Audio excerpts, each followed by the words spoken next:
Thank you. Some years ago, I gave an assembly talk about Williston sports legends.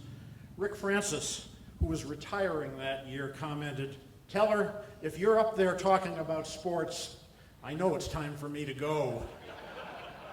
Hey, Rick, Hall of Fame. Okay, but I'm here today to present Joseph Lynch, Williston Seminary class of 1910 for the Athletic Hall of Fame. Joe was an Irish kid from Holyoke who attended Holyoke High School but before enrolling in the middle class, what we would now call the 10th grade at Williston. Other than that, we don't know much about him. I'd like to say that he presented the prep school ideal of the scholar athlete. I'm afraid his grades don't bear that out. The archives actually have a paper that he wrote about the financier Edward Harriman that is reasonably literate and shows some insight. Other than that, there's not much.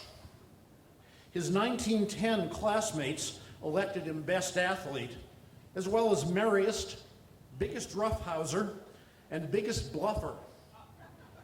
His yearbook notes that he was a lover of nature and a member of the FC fraternity, about which we know little, and something called the Vigilance Committee, about which our ignorance is probably a blessing.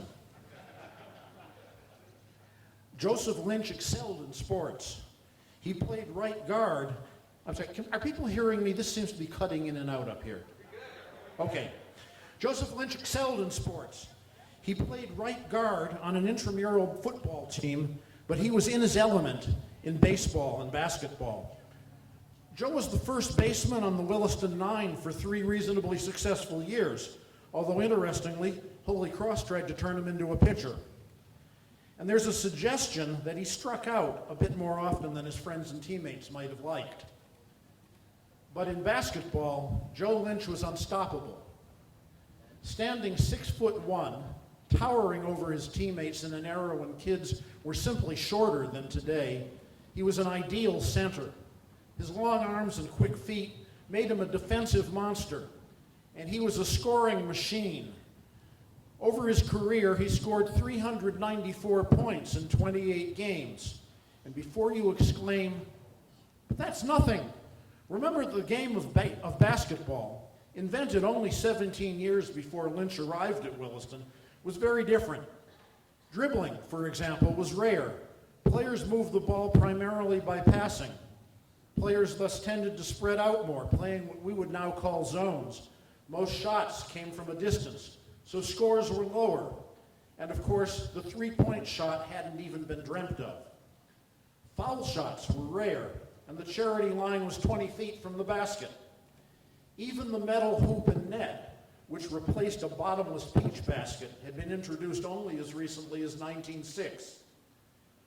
So let's look again at Joe Lynch's numbers. In 1908, his sophomore year, he scored 132 points. All of his opponents together scored 189. In 1909, the totals were Lynch, 152, every opposing player, 156. Joe obviously had refined his defensive game. In 1910, it was Lynch 110, everyone else 115. And those 1909 and 1910 teams, which he captained, went undefeated. His total 394 points represented roughly 1/3 of the Williston team's total scoring. MVP? Oh yes.